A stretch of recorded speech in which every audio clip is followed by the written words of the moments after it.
So you move to Canada now, getting settled in, but you need to find a job, but have no clue how to write that resume. What should I put on the resume? Should it be 4 or 5 pages? Should I put when them ask, what about myself? What should I put on a resume? How do I format a resume? Now worry yourself, I got you. In today's video, I'll be sharing with you how to write your resume to get your first job here in Canada. Stay tuned, we'll be right back. To transition and create your own success story as an immigrant from Jamaica, straight out of Jamaica to Canada as a newcomer, as a new immigrant. So in today's video, I'll be sharing with you 6 steps on how to write your resume to get your first job. Now stick around until the end because I'll be sharing number 7 as a bonus tip for you. Yes, a bonus tip.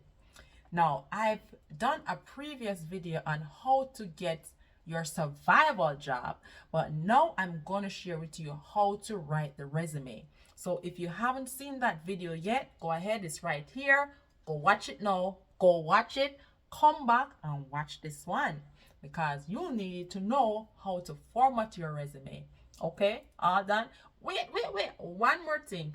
Please like, comment, share, follow. If you pass this stage already, just share it with a friend or a family or somebody you know will benefit from this information. Okay, let's get into it. The first tip on writing your resume. So try to make your resume as simple as possible, not overly complicated, and don't pack it up with too much information. So up the top, you'll have your name, your address, your contact phone number, preferably a Canadian number, of course, and your email address. Okay, so that's the top header of what to put on the resume, the header, the format. So number 1 is simplicity. Outline it, making it as simple as possible. Number 2, how many pages? So your resume should be no more than 2 pages. 1, if you can have everything in 1 page, that's better, but I would recommend no more than 2 pages. Just get to the point. Don't overdo it. Don't put no personal information and all those things. Just put what you need to know, the basics. So 2 pages, right? Number 3. So you're going to format your resume according to the job description. So whatever the job posting is asking for, that's what you're going to put in the qualifications, right? So if the job description says 3 years experience as a registered nurse, good communication skills, flexibility or knowledge in medication administration, things like that, you put the exact words as it is in the format of the job advertisement. So whether you see it in Indeed, Job Bank, Workopolis, which I did mention these resources in the previous video that I told you to watch. So you go, you look on the job posting and you match your qualifications to the job posting. Why you do this? Because sometimes there are keywords and the job process application, sometimes it's automated. So what will happen is they will try to identify the keywords that they're interested in and pull those applications. So you want to match the keywords on the job application with your resume so that these are highlighted and your resume is selected. So the description, number 3, should match the description on the job post. Okay, got it? Okay, number 4. So after your description, the job description and all that, then you'll have your education and your experiences and your certificates and qualifications. Now, if you have several different roles that you worked before that's not related to this current position, you don't have to put it on the application, on your resume. right? So say you're applying for a PSW job, which is a survival job. You know you're a nurse from long time. Yes, you do dressing, you do assessment, diagnosis, planning, medication administration, and all those stuff that you know you're qualified to do. That's your job as a nurse. You don't have to put all those things and all those experiences on this job, because that's not the position you're applying for. You're not applying for a registered nurse job. You're applying for a patient support worker, a PSW job, right? So you're going to match your qualifications to fit the needs of the job. Now, after you get a survival job out of the way and you're applying now for a registered nurse job, I'm speaking to nurses. Yes, I'm a nurse. Shout out to the nurses. Yes, but I'm making this more specific to nurses, so nobody feel no way. Because as I said, I talk from experiences, so I'm sharing with you experiences from my personal experience. But it is relatable to any other occupations and any other resumes you're writing. So yes, so when you're done, get a survival job and you're ready to get your nursing job, your RN job, or your LPN or your RPN job, whatever it may be, you're gonna match your certifications and your qualifications to align with the job that you're going for. Yes, so list the different places and experiences where you have worked before. So say, yes, you're just coming up, you're just coming to Canada from Jamaica, you're a staff nurse. If the job description says staff nurse or registered nurse, that's what you're going to put there, okay? Whatever position you're applying for. So that's what you're going to put there. Then you're going to say, okay, from what hospital you worked before. So you're going to list the hospitals that you've worked before from the date you started to the date you ended. If it's only one hospital you worked before, you just have to put the one. If it's more than one, you put whatever amount, right? And you put your role that you played there. If you were a staff nurse, if you were a supervisor, if you were a charge nurse, a staff nurse here, sometimes they call it floor nurse. So it depends on what the title is, okay?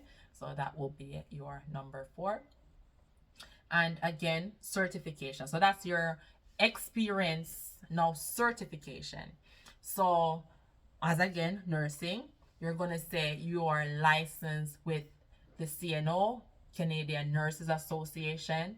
If you have other certificates that you have gained that is related to the job that you're applying for, then you add it.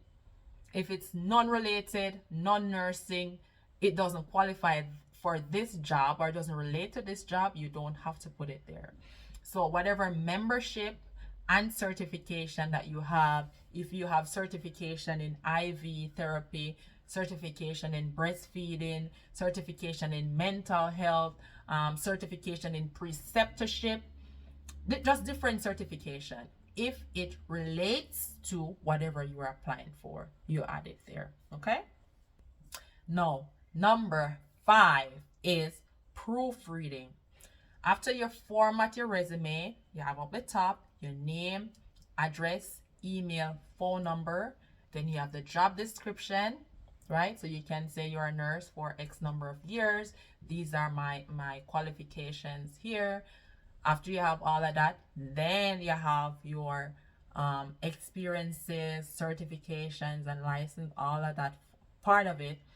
Then you're going to go to now proofreading, making sure that there is no error in your resume formatting. Maybe ask somebody else to read it over. And yes, so it's very important that you don't have a spelling error, right? What? Yeah, look like you know what you're doing, know what you're saying.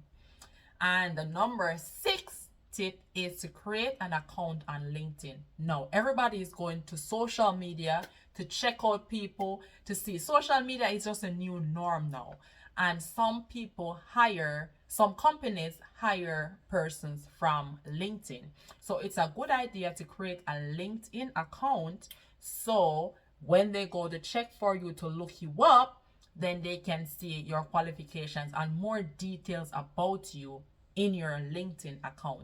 And also, this is a good idea to create your LinkedIn profile so that you can collaborate and network with other people in whatever organization, whatever field you're in. So, and then there are recruiters also there on LinkedIn. So set up your LinkedIn profile and make it look good, representing you, what you do, how you do it. You know how you do it. You know how you do it. Okay. And now the bonus tip. So once you have your resume all done, all formatted, download it as a PDF. PDF makes it easier to share and to upload to whatever organization or whatever job role that you're applying for. So always have a PDF copy, right? And that same copy, you can edit it whenever needs be. So in the future, when you're applying for another job, you can just go in and edit it. And usually the main thing that you're going to edit is a job description. Depends on what they're looking for, right? Different roles. So like for instance, when I was applying for, I've worked in several different roles as a nurse, or different organization as a registered nurse. I've worked at the Canadian Blood Bank, and the job description that they wanted there was different from working in a hospital as a psychiatric nurse. So I had to edit and change the description of what they're looking for in my resume to match the description and the qualification of the job that they were advertising. Now, I've moved several times from different departments within the hospital, from inpatient to outpatient. And again, I had to change the resume, the qualifications, to match it with what they're looking for. So that's just giving you an example of how to do it. So you have one resume. If the address, the email address, and all those things remain the same, you don't have to touch those pieces, right? You just touch the part that require the job description that you're looking for. So that's another pro tip. Next pro tip: create a proper email address, a professional email address. Now, I know that I mentioned this on my other video, but this is a pro tip just in case you never go watch the video. Now, the sexy this, candy this, babe, you know, no, you need a professional email, right?